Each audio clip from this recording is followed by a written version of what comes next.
Ni channel yacu nanone mukurikira ijuru ntirikorerwa. Ni Emile Nshimiyimana niwe muvugana. Tubibutsa gukanda subscribe ku batari babikora,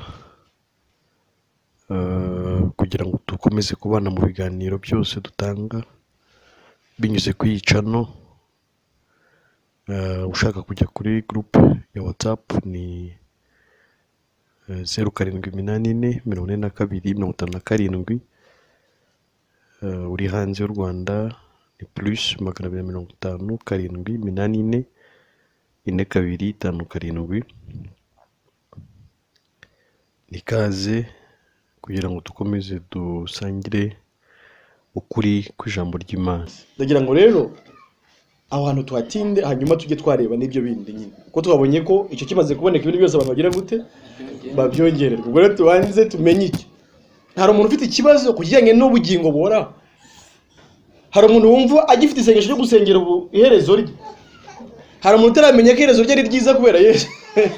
Hari umuntu utaramenya ko azajya mu ijuru ku bwa Yesu. Umuririmbyi yavuze ngo iryo zina narikunda ngo nzajya mu ijuru ku bwaryo. Sibyo? Niba ari umuntu wumva utarasobanukirwa icyo kintu abazi.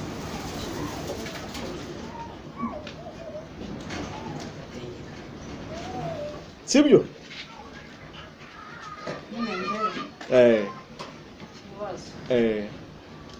Hari igihe ugirana n'ikibazo wenda n'umuturanyi.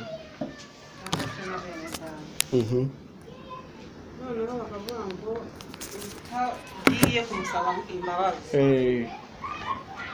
Gusaba Imana imbabazi ngo kandi nawe ugende uzimusaba. Ukazimusabye nyine ubwo nta kubabarirwa kuri kugira ngo Imana ikwemere neza ko wamusabye imbabazi. Hari n'igihe waba ufite nawe umutima wo kuba wamusaba imbabazi ariko we akaba ataziguha, cyangwa se ukaba niyo wabinyuza no mu bantu bikabitashoboka. Kugira ngo Imana ikwemere cyangwa se wumve umutima wawe utuje byagenda bite? Ikibazo cye ni cyiza, ariko se mwibaza ubwo umutima ubuhangayitse bwumva kutajya mu ijuru bitewe mbese bitewe n'ababwiriza b'iki gihe. Oya, ubu ngaho bihoreze kubera ko twagenderaga kuri ibyo wagenderagaho n'ububiretse. Turebe none icyo Yesu yagize ute yakoze. Nubundi utaragira n'umuturanyi ikibazo, nubundi uburi umunyabyaha. Kuko umunyabyaha bwawe ntabwo biva ko mwajyanye n'umuturanyi ikibazo. Abo uko wavutse konyine twabonye ko biba bihagije, sibyo? Kugira ngo ubure umunyabyaha imbere y'Imana. None tubona ko ikikugira umukiranutsi ari ukwizera nde? Yesu. Ukabura gukenuka kwande kwa Yesu, sibyo? Nawe utise najyanye n'umuturanyi ikibazo nkaba ntaramwibohoraho, sibyo? Ese Imana yo ibi ndebe biti siyo kibazo cye se? Ariko nkibaza, ese ubundi mbere yuko ugira n'umuturanyi ikibazo ubundi ho Imana yakureba gite?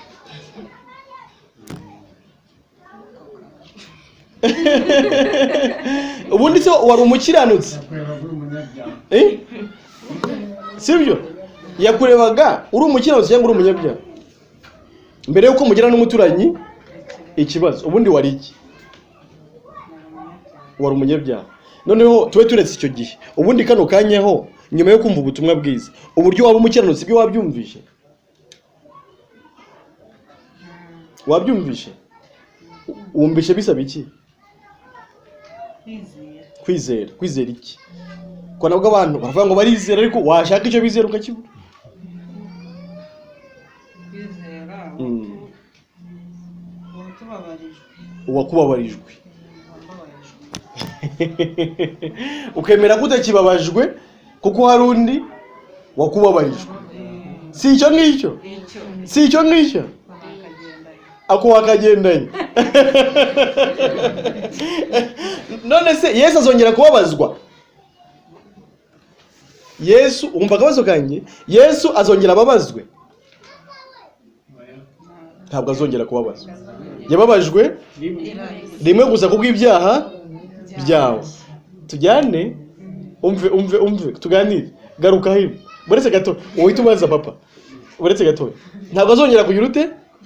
Yababajwe kubw'ibyaha ubwo mwene magambo niyo baye ikiru cy'ibyaha byawe rimwe risa. Tujyane, bivuze ngo Imana yo nta zindi mbabazi ifite. Tujyane neza. Imbabazi nta zindi mbabazi Imana n'abantu babeshya ngo Imana ngo yicaye ngo Yesu yicaye ngo ku ntebe y'imbabazi, no gwabeshya. Ntayibaho. Intebe y'imbabazi Yesu yagiyeho no umusaraba. Niwe yababarijweho ibyaha byacu byose. Biri kumvikana? Aho ngaho Imana nayo ibigize gute? Ibidukuyeho urubanza rw'ibyaha kubera ko ibihaniye nde? Yesu mu cyimbo cyacu. Biri kumvikana? Imana rero yo yakubabariye rimwe risa. Nta zindi mbabazi Imana ifite. Uri kubyumva? Rimwe risa niko birivuga ngo abezwa abayobora 10:10 ngo yabatunganishije igitambo kimwe gusa kugeza iteka ryose. Imana ikakubara nk'umwere imbere yayo kubera nde? Kubera Yesu. Tujyane neza. Ariko nugomera umuturanyi kuzajye kumwikiranura. Si byose umuturanyi wawe. Ariko Imana yo wagukiraniwe n'Imana ninde? Ni Yesu, nta nubwo azongera. Kandi ibembo by'ibyaha ni iki? Ni urupfu. Ari Imana ikubwenga ishyura icyaha wakoze, wakishyuza iki? Rwaba ari urupfu rw'iteka. Biri kumvikana? Ubwo bwishyuro nibwo Yesu yagize ute? Yagutangiye rimwe risa, Imana iranyurwa. Abayobora 10:17 Imana iravuga ngo ibyaha byabo n'ubugome bwabo sinzabyibuka ukundi. Biri kumvikana? Ariko nugomera umuturanyi nicyo Bibiliya ivuga ngo ugende mwaturirane ibyo mwagiriranye. Sibyo? Imitima yanjye ibohoke. Nta kindi. Biravuga ngo niba bishoboka kurwanyu ruhande mubane n'abantu bose amahoro. Biri kumvikana? Ubwo rero dutegetse kubana n'abantu bose amahoro. Niba ari wagomeye genda mwikiranure, sibyo? Ariko Yesu wenyine niwe wagukiranuye n'Imana rimwe kugeza iteka ryose. Yego papa. Muravuze ngo Imana yatubabariye, Yesu yatubabariye, yadupfira yaratubabarijwe ubundi yavuze terime nakunze iriya niyo. Umuririmbyi mwe yavuze ngo yarambabarijwe kuri wa musaraba. Ni muyizi iyo ndirimbo? Yarakubabarijwe ni rimwe risa, nta rindi rizaba. Komeza ikibazo cyawe. Abigisha muri iki gihe ko bavuga yuko ngo niba ukoze icyaha usubije Yesu ku musaraba. Ubundi rero papa nyine nabigisha batamenye Yesu nyirizina. Sibyo?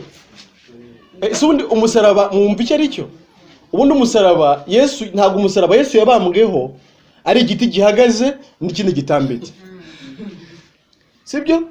Umusaraba tuvuga Yesu yatwikorereye ni umubabaro w'urupfu rw'iteka twagombaga gupfa. Sibyo? Niwe Yesu yagize ute? Yababajwe mu cyimbo cyacu. Uwo niwo musaraba, ni uwo mubabaro ungana gutyo wagombaga kuzababazwa, Yesu akagira gute? Akawubabazwa. Sibyo? Uwo niwo musaraba wawe. Tujyane neza. Yesu yikoreye ni umubabaro. Yesu ntazongera kubabazwa. Yabikoze rimwe gusa kandi yarabirangije. Tujyane neza. Sibyo? Imana rero nayo yakubabariye rimwe kubera ko ikubabarije muri Yesu. Nabwo ntiyirengagije ibyaha byawe. Ahubwo yarabiguhaniye, ibiguhanira muri Kristo Yesu birarangira. Sibyo? Nta kindi gihano rero gihari. Byararangiye. Kandi abo ngabo bavuga ngo ukoze icyaha ubusubije Yesu kumusaba nuko batazi icyaha icyo. N'ubundi nabanyabyaha igihe cyose. Nabanyabyaha baryamye, nabanyabyaha basinziriye bari kurota, nabanyabyaha bari gucuruza, nabanyabyaha bari muri korali bari kuririmba cyane, nabanyabyaha bari mu cyumba. Urimo kubyumva? Nabanyabyaha iteka kuga kamere y'icyaha ibabamo. Ntago umuntu umunyabyaha kubera ko Yesu urubuto rwa kamere. Icyo ni ikimenyetso gusa. Naho ubundi ubunyabyaha ni ubuzima bw'icyaha umuntu akura kuri nde? Kuri Adamu. Nuko batamenye icyaha icyo ari cyo. Naho ubundi umunyabyaha aba ari umunyabyaha iteka niyo yatakoze icyaha. Niyo mpamvu n'Imana ndaje nawe. Niyo mpamvu Imana nayo ijye kuguhana, yaguhaniye rimwe muri Kristo Yesu, hanyuma igukuraho urubanza rw'ibyaha. Iramutse ishatse ko yakubonera mu mirimo yawe, iteka ryose yabona uri umunyabyaha wo kujya Gehinomu. Niyo mpamvu umuririmbyi yavuze ngo witeka umucamanza iyo mbonyeho amaraso ntanshira urubanza rubi ahubwo anyita umukiranutsi gusa, sibyo? Cyahandi hantu ikurebeye muri kamere yawe itekuri zero uruho kurimo, keretse gusa ikurebeye muri nde, muri Kristo Yesu, nibwo uri umukiranutsi ku bwande, ku bwa Yesu. Wasubijwaho? Urakoze cyane. Mwanaje nyuma abamwe sinabamenye, abantu benshi sinabamenye, ariko ntacyo umwanya wagiye.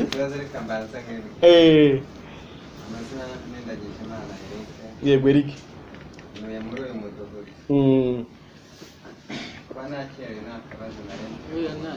Yego. Hanyuma sanza murimo muganira, ariko narengeza ntabwo igitekerezo nanjye cyangwa kisa nkaho ari n'akabazo. Nta kibazo urabaza.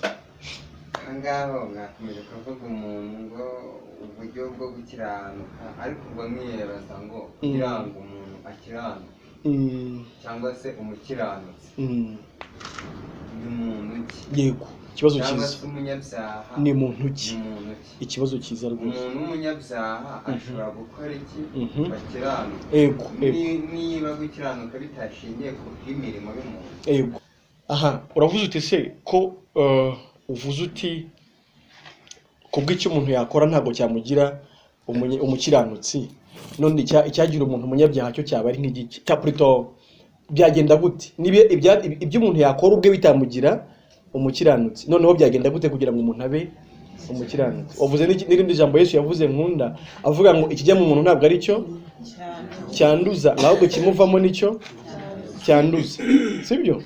Iryo jambo naryo ni ryiza, ariko ugomba kuryumva neza. Ntabwo yavugaga inzoga n'ibindi bintu, oya, ahubwo ashaka kuvuga ko umuntu we yanduye mu busanzwe, avuga ngo ikiva mu muntu nicyo cyanduza, sibyo? Yashaka kuvuga ngo, ndetse hepfo yarabisobanura avuga ngo impamvu ngo mu mutima w'umuntu ngo ariho haba ibintu bibi byose. Aravuga ngo kwiba, kubeshya, kugambana, gusambana, kuroga n'imigambi mibi yose ngo niva mu mutima w'umuntu. Uri kubyumva? Mwene magambo ngo turareba tugacumura ngo ukavuga ni ukubeshya, ntabwo iby'inyuma ari byo bicumuza umuntu, ahubwo mu mutima w'umuntu niho hari ubwandu bwose bwa muntu. Mwene magambo uranduye hadashingiye kubigaragara hehe inyuma. Nicyo Yesu yashakaga kuvuga kuri cyo ngicyo, wenda amasobanuro humve neza, sibyo? Icya kabiri wavuze rero, wavuze uti none se uwo muntu yazaba umukiranutsi gute, sibyo? Yakora iki? Wasanze byo twaganiriyeho cyane hano. Twabonye ko uwo muntu mu byo yakora byose nta na kimwe yazagaragaza imbere y'Imana cyatuma Imana imwemera, kuko yireba muri wa mutima ikabona ko n'ubundi ari mubi. Ahubwo Yesu niwe wakiranutse ku rugero Imana yashaka, sibyo? Arangije yishyiraho bwa bubi bwawe bwose arabuhanirwa, ariko ko ari kugira ngo nubyemera akwihere gukiranuka kwe nk'impano, sibyo? Nk'impano. Uye akoresheje terime ya kado, ngo atidasavuze nk'impano nta cyawe kijemo, nawe umukiranutsi ku rugero kandi rwa Yesu, ariko bidaciye mu byo wakoze, ahubwo wazo gukiranuka kwande kwa Yesu, nkuko nawe yabazweho ubunyabyaha bwawe, nawe nta cyana kimwe yigeze akora, bikamuhama bikamujyana no mu rupfu, nawe akakubaraho gukiranuka kwe.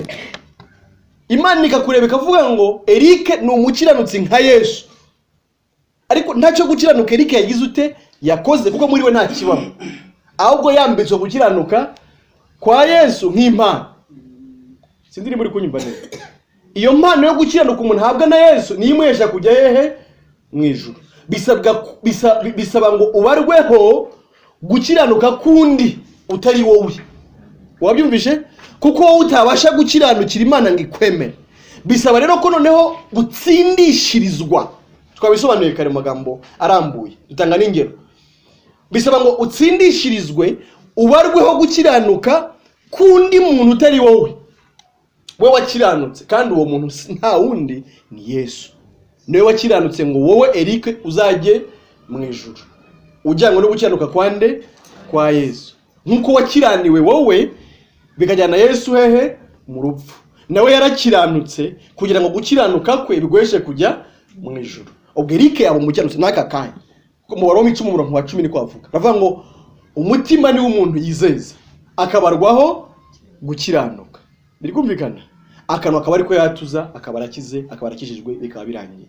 umutima wawe niwe wemeza udashidikanya ko kumbi Yesu aza mu isi ari wowe yarazi ku bintu bibiri: kugupfira urupfu rungana n'urwiteka wagombaga gupfa, yararurangije.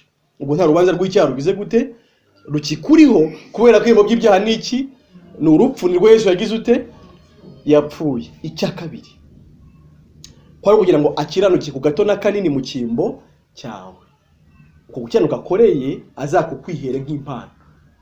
Imana ikwandikiyeho gukiranuka kwakorewe n'undi muntu witwa Yesu, bigweshe kwigira mu ijuru.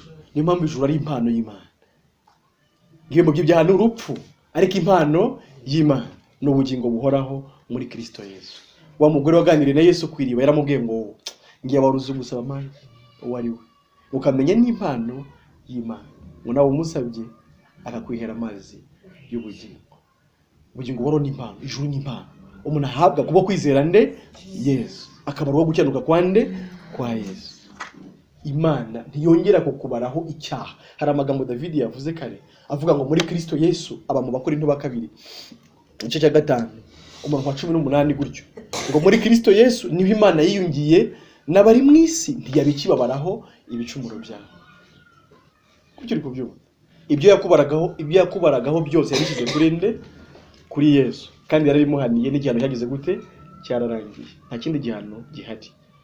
Yesu yaravuze ngo igihano kiguhesha amahoro cyari kuri Yesu. Ibera amahoro. Yesu niwe yahaniwe kandi azongera guhana. No mwizera biravanga bari muri Kristo Yesu ntateka bazacirwa.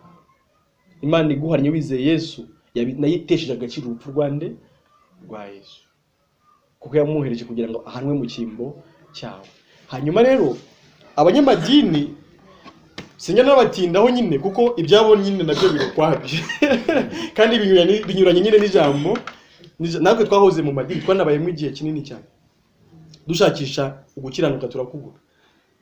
Ntabwo twari tuzi natwe uburyo Imana igira abantu intungane ku bwande ku bwa Yesu, kugeza igihe Imana yatwihishuriye natwe nk'uko nyine natwe turabwirizwa twumva ubutumwa bwiza, turizera, turakira, turi amahoro.